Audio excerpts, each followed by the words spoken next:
Assalamualaikum warahmatullahi wabarakatuh. Halo sedulur Margono dimanapun Anda berada, salam sehat untuk kita semua. Kembali berjumpa dengan saya Titus Muslimah yang akan menemani sedulur semua dalam podcast kesayangan kita, Podcast Mar, Podcast Kesehatan Margono. Nah, kita kan sebentar lagi akan menyambut Hari Ginjal Sedunia nih. Tentunya dengan tema yang sangat menarik kali ini yaitu tentang jaga ginjal. Untuk bagaimana lebih jelasnya, kita sudah mendatangkan langsung narasumber kita yaitu Dr. Yunanto Nugroho, spesialis penyakit dalam konsultan ginjal hipertensi. Oke, selamat pagi dokter. Gimana kabarnya hari ini dok? Alhamdulillah baik. Saus Iya, soal bulan Ramadan ini ya dok. Sesi bukanya biasanya apa aja nih dok? mulai dari bangun pagi, sahur, terus jalan-jalan sebentar, kemudian mulai aktivitas seperti hari biasa. Sama ya tadi dok. Sama ya. Puasa itu tidak menghalangi kita untuk beraktivitas ya. Harus aktif. Oke betul. Nanti kan sebentar lagi akan memperingati menjelang dok menyambut Hari Ginjal Sedunia ya dok. Bulan Ramadan juga ya. Betul, dan di bulan Ramadan sebenarnya definisi beber ginjal itu apa sih? Oke. Ya, sambil memperingati bulan Ramadan juga, memperingati Hari Ginjal Sedunia juga, bertepatan dengan bulan Ramadan, di mana bulan Ramadan banyak aktivitas yang berkurang. Mungkin aktivitas jadi berkurang, minum juga dikurangi pada waktu bulan puasa, ada resiko untuk terjadi kekurangan cairan. Beberapa kasus bisa menyebabkan gangguan ginjal. Dia apa yang disebut dengan gangguan ginjal? Di gangguan ginjal sendiri lebih dari dua, ada gangguan ginjal akut dan kronik. Gangguan ginjal akut sendiri biasanya karena faktor pre-ginjal atau gangguan akibat kelainan di sebelum ginjal. Contohnya misalkan dehidrasi atau keracunan makanan. Tuh, untuk gangguan ginjal yang pos ginjalnya mungkin kayak batu. Tapi secara umum yang disebut dengan gangguan ginjal adalah gangguan fungsi pembuangan cairan dan pembuangan racun oleh ginjal. Karena kan fungsi ginjal adalah membuang racun dan membuang cairan. Jadi fungsi ginjal berkurang ditandai dengan produksi urin berkurang atau peningkatan racun dalam tubuh. Kemudian tadi itu bagi dua kayak akut dan kronik. Kalau akut biasanya settingnya kurang dari 3 bulan. Jadi baru muncul. Mungkin kemarin sehat, minggu depan kok pipisnya berkurang, kok kreatinnya yang meningkat. Jadi kita bisa kategorikan sebagai kategori obot. Kalau yang kronik kita evaluasi kok meningkat atau peningkatan racunnya atau produksi pipisnya berkurang dalam waktu 3 bulan, disertai dengan bentuk ginjalnya yang berubah, bisa kita kategorikan sebagai kategori atom. Nah itu dok, tadi kan dikatakan kalau saat puasa ini kan resiko dehidrasi dok. Dehidrasinya yang berapa lama nih dok? Ya jadi sebenarnya tidak ada kategori dehidrasi untuk waktunya berapa, cuman biasanya karena asupan cairan yang kurang sehingga produksi pipisnya berkurang dan tidak mendapatkan asupan cairan yang pengganti, biasanya ginjal akan mulai berkurang fungsi filtrasinya. Fungsi utama ginjal adalah fungsi filtrasi menyaring darah. Ketika darahnya berkurang, volume berkurang, aliran darah ginjal juga berkurang. Akibatnya fungsi ginjal jadi menurun. Memang beda parameter waktunya tergantung dari seberapa parah atau seberapa severnya, parahnya dehidrasinya atau waktunya juga. Oh gitu. Lah ini lega ginjal tuh hanya menyerang pada orang tua saja dok, atau bagaimana dok? Kan kebanyakan itu ya dok? Iya. Udah satu peningkatan yang saya lihat memang kasus pada kasus dewasa ya. Pada usia dewasa sering bertemu gagal ginjal yang bisa saya temui kalau pada kasus yang sudah kronis. Tetapi beberapa waktu ini saya sering melihat di TV, bahkan teman sejawat kita dokter anak juga beberapa kasus merawat pasien gagal ginjal juga, dan memang pernah sharing juga dengan teman sejawat dari dokter anak. Mereka bercerita mengenai kasus pasiennya yang gagal ginjal pada anak-anak. Jadi ternyata gagal ginjal itu tidak hanya pada kasus anak dewasa saja. Jadi ternyata anak pun banyak juga. Dan variasi kasusnya juga kurang lebih sama dengan dewasa. Kalau dulu mungkin anak-anak terbatas dari kasus mungkin dehidrasi atau mungkin diare dari gagal ginjal akut atau infeksi gagal ginjal akut. Karena sekarang sudah mulai kemarin saya mendapatkan cerita dari penasihat anak pasien yang apa itu dong, ginjal bocor diterapi, kemudian terapinya mungkin berhasil, tapi yang namanya penyakit gagal ginjal tetap akan berlanjut menjadi penyakit kronis, akhirnya muncul gagal ginjal kronik. Jadi tidak hanya ketua pada usia tua saja, pada anak-anak pun bisa. Oh gitu ya dok. Dan itu berarti salah satu faktor resikonya tuh apa dok? Pada anak dan dewasa apa ada bedanya gitu? Kalau pada anak mungkin saya kurang gitu paham ya. Tapi kalau yang pada dewasa sebenarnya paling sering yang saya temui karena penyakit metabolik. Contohnya seperti diabetes, terus hipertensi.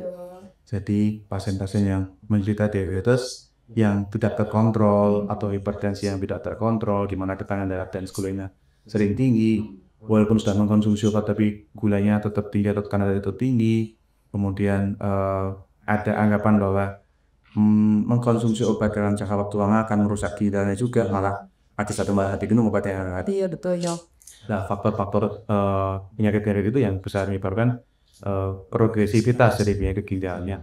Yang penyakit ginjalnya seharusnya bisa dicegah, bukan dicegah mungkin ya, dihambat progresivitasnya, tidak bertambah parah kerusakannya. Dengan mengkonsumsi obat mengontrol tekanan dan gula darahnya bisa memperlambat atau mencegah perusahaan ginjal lebih lanjut. Oh gitu. Oke dok, lanjut ya dok. Untuk tanda-tanda yang biasanya muncul ya dok, awalnya tuh bagaimana kalau kita terkena gagal ginjal pernah tadi? Gagal ginjal, mending apakah aku dulu nih mbak? Bedanya boleh nggak? Oke, kalau yang mungkin yang paling sering fungsi ginjal tadi ya, itu fungsi ginjal tadi. Fungsi ginjal kan pembuangan cairan yang membuang racun nih. Jadi ketika kita menderita gagal ginjal, ketika pasien menderita gagal ginjal, yang harus waspadai pertama kali jumlah habisnya dulu nih. Minumnya adanya, otomatisnya sedikit. Terus apalagi difilter dengan harinya bengkak-bengkak. Jadi tanda-tanda gagal ginjal ketika produksi urinnya minimnya harinya, produksi urin sedikit, kemudian hatinya bengkak-bengkak. Kita harus waspada kok, jangan-jangan ada pembuangan. Terus yang kedua, karena racun tadi, ini fungsi dia kan membuang racun nih, membuang darah atau membuang racunnya. Karena tidak bisa membuang racun, efeknya apa? Efeknya jadi badan gatal. Oh gitu. Iya, gatal iya, bikin perutnya jadi kayak yang sering keluhkan, perutnya jadi kering, terus jadi rasanya kayak gatal, terus rasanya kayak usam. Kemudian karena racun juga tinggi menyebabkan menekan nafsu makan. Kemudian nanti ada yang kasus yang sampai pusingnya di kepala, gangguan tidur, yang berbeda. Biasanya atau kronis hampir sama sebenarnya. Cuman bedanya kalau yang akut dia sifatnya mendadak gatal. Kemarin saya sehat, kemarin pasien itu sehat, masih bisa jalan-jalan, masih main bola nih. Kemudian pulang main bola, makan sambal roti, 3 keris misalnya, 3 keris main banyak tuh, terus minum kopi misalnya. 2 hari berikutnya kok tiba-tiba tidak bisa sama sekali. Terus mulai nyeri sendi entah. Jadi kondisi yang konsepnya mulainya awitannya kok baru kurang dari 3 bulan, itu suatu kondisi akut. Tapi secara umum yang paling kadang dijumpai tadi penurunan dari fungsi ginjal berupa pembuangan racun dan pembuangan cairan. Gitu, ya. Berarti bukan karena petai dan kopinya dok, itu memang sudah ada indikasinya dari itu dok. Petai terutama petai ya, dia kan dia jadi asam ketika dia masuk dalam tubuh disaring oleh ginjal, dia akan mengkristal di ginjal. Jadi ini bahkan aliran urinnya dia mampat, tapi tingkat sinkron, tingkat seluler. Jadi di saluran luar ginjal di tubuhnya dia jadi kayak pesta-pesta itu. Nah pada suatu saat karena saking banyaknya sel-sel nekron yang tertutup, efeknya jadi si urin berdarah lewat. Mikirnya cuma dilatasi bisa oleh sel yang glomerulus, kemudian dia harus lewat keluar dari ginjal, akhirnya biasanya nggak keluar. Dan biasa kondisi seperti itu, Tuhan paling utama ya minumnya banyak, itu kok tidak sedikit, saya kuat, ya mungkin larinya bengkak gitu. Jadi paling utama itu juga gitu di sana. Jadi seluruh semua itu bukan peta yang 1 atau 2 biji dok, karena petanya tingginya. Oke.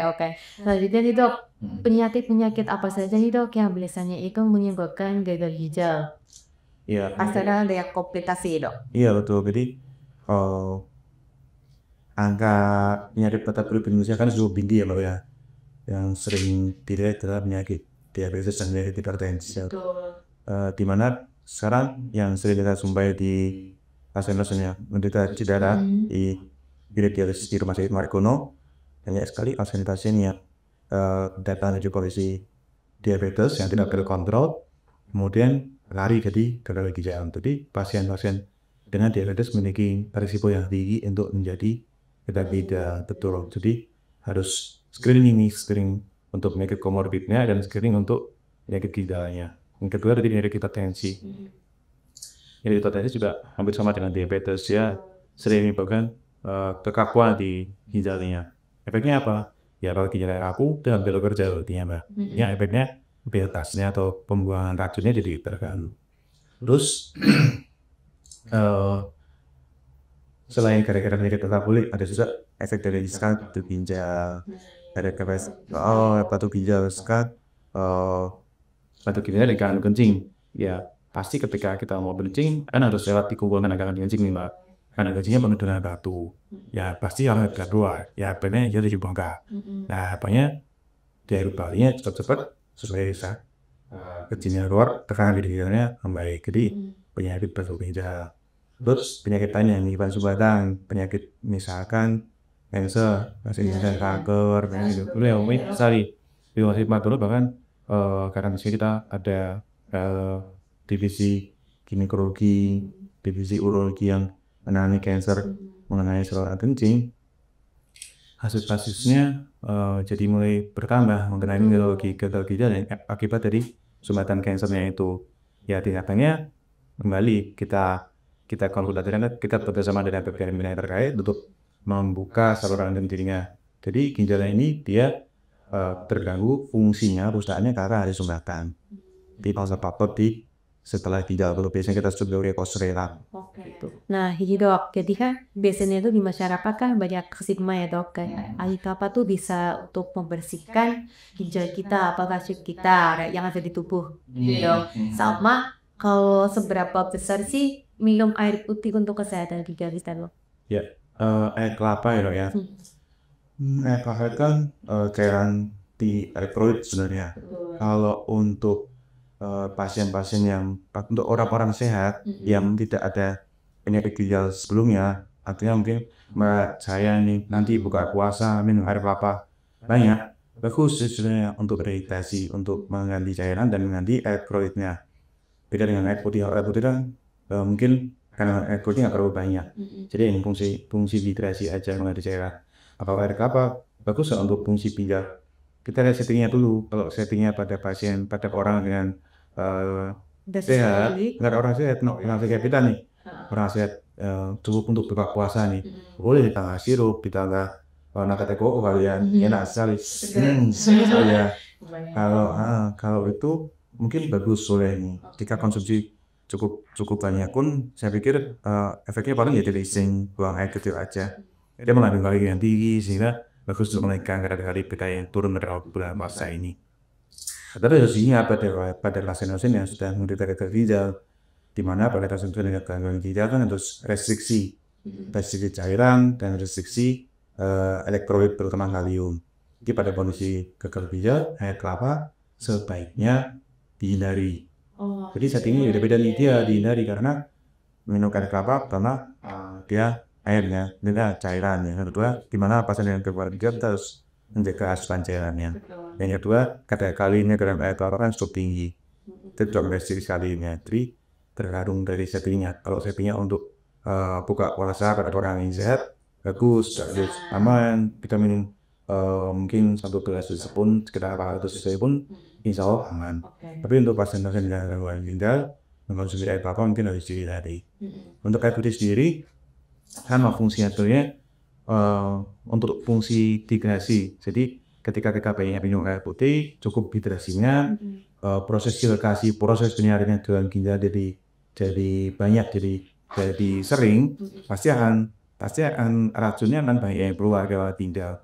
Jadi harapannya ketika kita minum banyak, racunnya kecuali ke organnya, sehingga saya diberi itu bagus. Makanya banyak ini dari pasiennya gangguan ginjal itu awalnya karena mereka kurang air putih ya dok. Betul ya. Kemasan. Nah, minum kemasan, minum pengawet, utama enggak, minum manis tuh, jadi harusnya dari kurangin deh, ya. Itu bisa terjadi jangka panjang gitu. Ya, konsumsi. Jadi kalau tubuh kita diberikan oleh Tuhan tubuh yang luar biasa hebat. Jadi tubuh kita bisa namanya perubahan yang sifatnya memang sebentar. Tapi ketika dilakukan dalam jangka waktu yang panjang terus menerus, misalkan kita sering minum minuman botol yang manis tuh, kita cuma sekali itu ya, mungkin sekali sebulan oke lah. Tapi ya kalau mungkin orang yang saya seperti ya saya mungkin oke. Tapi kalau dikonsumsi tiap pagi atau misalnya tiap kesannya olahraga tapi bawahnya minuman botol manis, ya saya pikir kalau konsumsinya terus menerus ya pasti akan ada efeknya juga ke tubuh. Iya. Kepentingan juga seperti itu minat itu jumlah seperti itu. Apalagi tetangga saya juga banyak efek itu dok. Dari ya gimana pasan terus akhirnya mereka Dewasa juga iya dewasa karena juga ada nih kalau misalkan kepercaya dong kurang minum air putih juga bisa dong. Iya, jadi bekerja kalau yang bukan apa sebenarnya orang yang sering berkeringat, ya saya ganti dengan cara bagaimana protein kayak apa itu bagus tuh, atau ya yang minuman ion tadi itu mungkin pada orang-orang yang habis olahraga atau habis bekerja keras, di mana keringatnya kan kemudian juga keluar ion dan keluarganya dikasih cairannya ionik itu bagus. Tapi kalau kondisinya biasa-biasa, tapi apalagi pasien yang gangguan ginjal minumnya seperti itu terus ya lama-lama menumpuk cairannya, menumpuk ionnya, jadi fungsi pemper dan fungsi ginjal. Nah, berarti air putih itu sangat berpengaruh penting ya dok. Oke. Kan kadang juga ada yang mau konsumsi open hazel atau suplemen itu dok, ada sampingnya dok sebagai dari ginjal gitu. Jadi memang kemarin saya kan dari modali juga di musim kono ada yang menawarkan kayak brosur gitu mbak, brosur mengenai apa ya kalau nggak salah sub herbal atau herbal diberikan pada pasien dengan hemodialisis rutin. Secara evidence base yang saya pelajari ketika pada penelitian yang sudah dari hemodialisis kronik, sebenarnya fungsi hemodialisis itu mengalihkan fungsi ginjal yang sudah rusak. Artinya memang ginjalnya sudah malfunction, tidak berfungsi, sehingga nunggu terbang tindakan hemodialisis dan sifatnya dia bermain. Jadi sampai saat ini secara evidence belum ada terapi yang bisa memperbaiki atau mengembalikan fungsi ginjal ke kondisi seperti awal. Jadi mungkin untuk klaim obat herbal bisa memperbaiki atau menyeimbang yang ginjal kronik, mungkin pada yang kronik mungkin dari sisi medis sendiri belum ada yang ilmiah yang bisa dipertanggungjawabkan. Tapi untuk kasus akut atau kasus mencegah penyakit ginjal tergantung dari suplemen sendiri ya. Tidak, ya, setahu saya tidak ada suplemen yang mencegah fungsi ginjal dulu, mungkin enggak, karena kan ginjal adalah organ yang sebabnya dia yang bekerja membuang racun atau membuang cairan. Dia kerusakannya pun karena efek dari penyakit komorbidnya. Jadi biasanya obat-obatannya ya gunakan obat untuk dari komorbidnya, suplemen untuk diabetesnya, suplemen untuk hipertensinya, suplemen untuk ginjalnya, mungkin itu. Jadi bukan suplemen yang langsung untuk memperbaiki fungsi ginjalnya. Nah, suplemen tadi itu mungkin tergantung dari kandungannya. Ketika sudah dikonsumsi, sudah diberikan, melalui tes uji dari Badan POM, mungkin ada tiga keamanannya. Cuman untuk efektivitasnya mungkin tiap-tiap obat beda-beda dan masing-masing obatnya harus dilihat juga kandungannya. Jadi secara umum kalau kita bisa atau enggak, ya mungkin ya sebagai suplemen tambahan. Tapi untuk menyembuhkan atau menghindarkan dari penyakit ginjal gitu, mungkin berlebihan untuk itu seperti itu. Oh gitu. Ya. Jadi beda ya dok. Kalau saya sendiri secara pribadi untuk sembuh gitu kayaknya enggak lah ya. Enggak. Soalnya kadang ada yang mencintai alternatif, itu dok. Salah satunya PI. Iya, tapi takut cuci darah, takut prosesnya takut melihat pasien yang dialisis. Terus padahal sudah kondisi stadium 5 yang berulang secara rutin, terus hari ke herbal. Sejauh yang saya tahu tidak ada obat herbal yang bisa membalikan fungsi ginjal pada kondisi gagal ginjal kronik yang sudah N-stage. Oke, seperti itu ya dok. Nah, untuk pemeriksaannya sendiri dok, kapan sih seseorang itu dianjurkan nih untuk pemeriksaan gagal ginjal atau deteksi dini ya gitu? Caranya bagaimana dok? Iya, jadi sekaligus untuk kami ya, dan audit KD tahun 2025 yang temanya mencegah gangguan ginjal deteksi dini. Jadi deteksi dini dilihat dari komorbidnya dulu. Ketika pada pasien sehat, misalkan ada pasien sehat yang tanpa komorbid, biasanya di screening 1 tahun sekali, meliputi pemeriksaan yang paling awal, urin putih dan darah. Yang kita periksa untuk screening gangguan ginjal itu ada 3 modalitas: darah, urin, dan imaging dengan menggunakan USG. Atau pada sehat minimal dengan faktor risiko yang ringan minimal 1 tahun sekali pemeriksaan urin rutin dan fungsi ginjal standar seperti kreatinin dan urea. Kemudian kalau mau ya ada USG.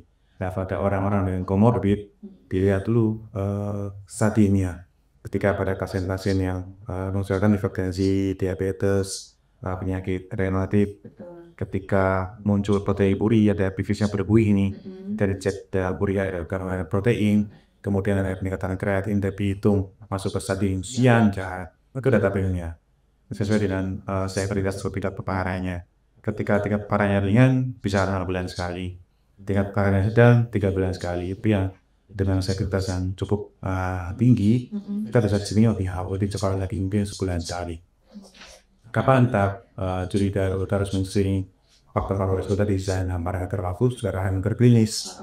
Misalkan orang-orang dengan diabetes yang kok mulai kaki bengkak gitu, mulai pipisnya terui ya bro, atau mulai sing gatal-gatal, cuma kan menurun, kita sudah harus bunyi nih ping, warnanya tuh jangan-jangan nih pegang ginjal. Kita mulai sering pemeriksaan misi ginjal, tapi ya itu sekali minimal dari urin, darah, dan imaging USG. Ada pasien dengan hipertensi juga sama, ketika kok mulai bengkak-bengkak, mulai gatal-gatal, terus mulai bisa berkurang, terus masukan menurun, yang makin lama gerakan semakin berat, kita juga harus selalu gitu. Oke. Untuk di Madura sendiri dok, ini kan sudah ada bodinya nih dok, tuh lihat hipertensi ya seluruh semuanya ya. Di sini tuh kliniknya bukannya dari hari apa sampai hari apa dok? Jadi gini, kebetulan di Margono kita ada klinik khusus ginjal hipertensi. Kita bagian hari, standar jam kerja jam 7 hingga jam 2 tergantung harinya. Kita bekerja setiap hari di klinik dedikasi.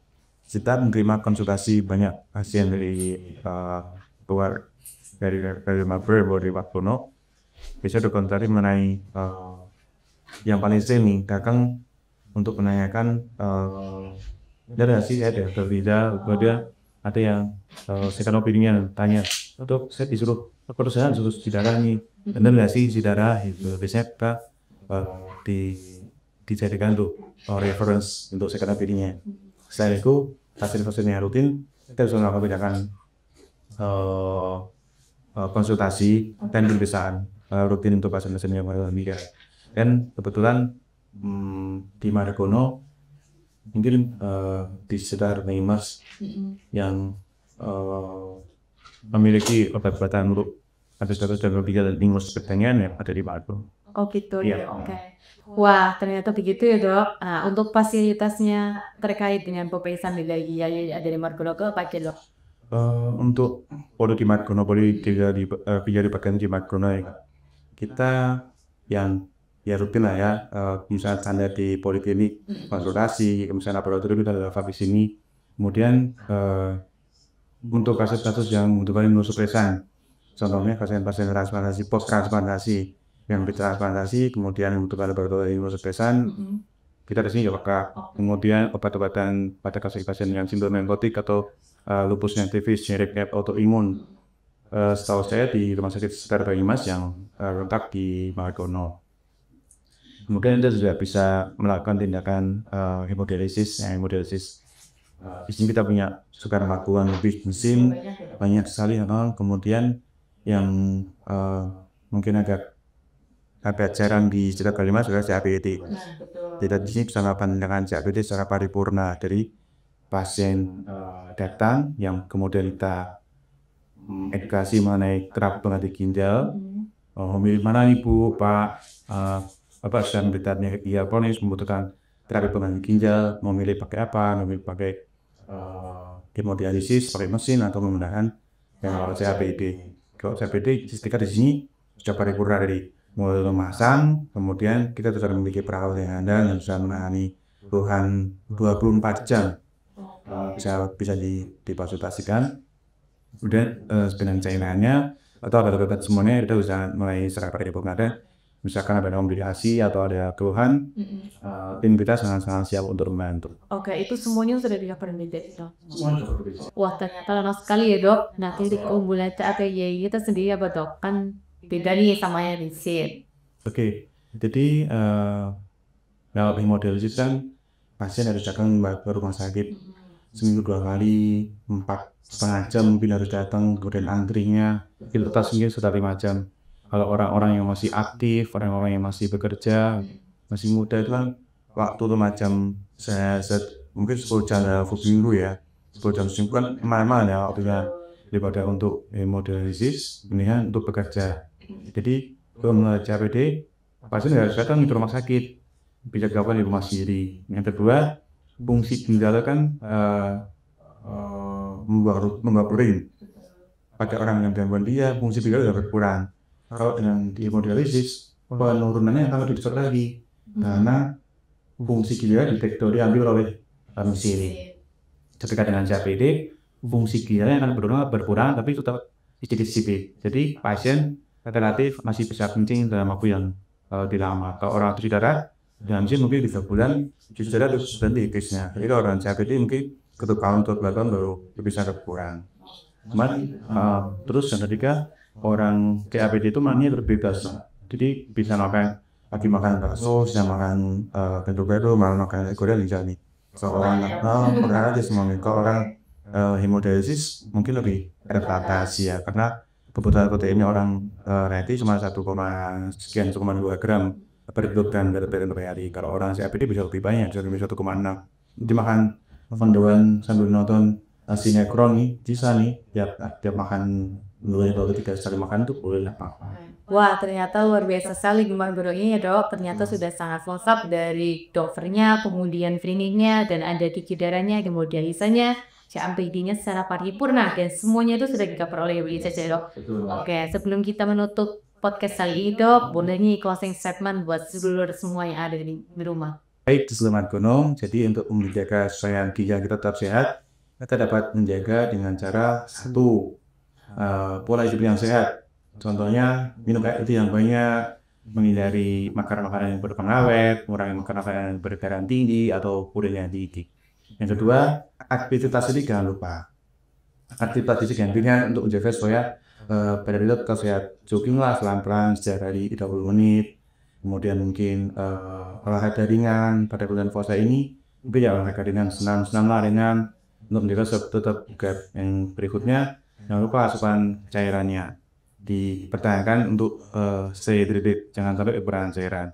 Yang berikutnya, ketika teman-teman sedulur Margono semua mengalami atau merasakan ada kelainan dan mengarah ke kelainan ginjal, seperti yang tadi saya sebutkan, ada bengkak di kampi, kemudian buang air kecilnya di berbusa, atau tiba-tiba kok diabetes dengan gatal-gatal, pasien-pasien yang sudah menderita diabetes dan hipertensi karena waktu yang lama, jangan lupa terus periksakan fungsi ginjal juga. Karena kadang-kadang kita terlalu fokus ke komorbidnya, tetapi melupakan resiko penyakit ginjalnya. Jadi itu dari saya, tetap sehat. Oke, terima kasih Dokter Inato sudah menyempatkan waktunya untuk berbagi ilmu, sharing kepada sedulur Margono yang ada di rumah. Iya, sama-sama Mbak Titis. Terima kasih juga pada sedulur Margono di rumah. Tetap sehat, jangan lupa minum ya. Oke, terima kasih. Saya Titis Muslimah dan Dokter Inato pamit undur diri. Wassalamualaikum warahmatullahi wabarakatuh.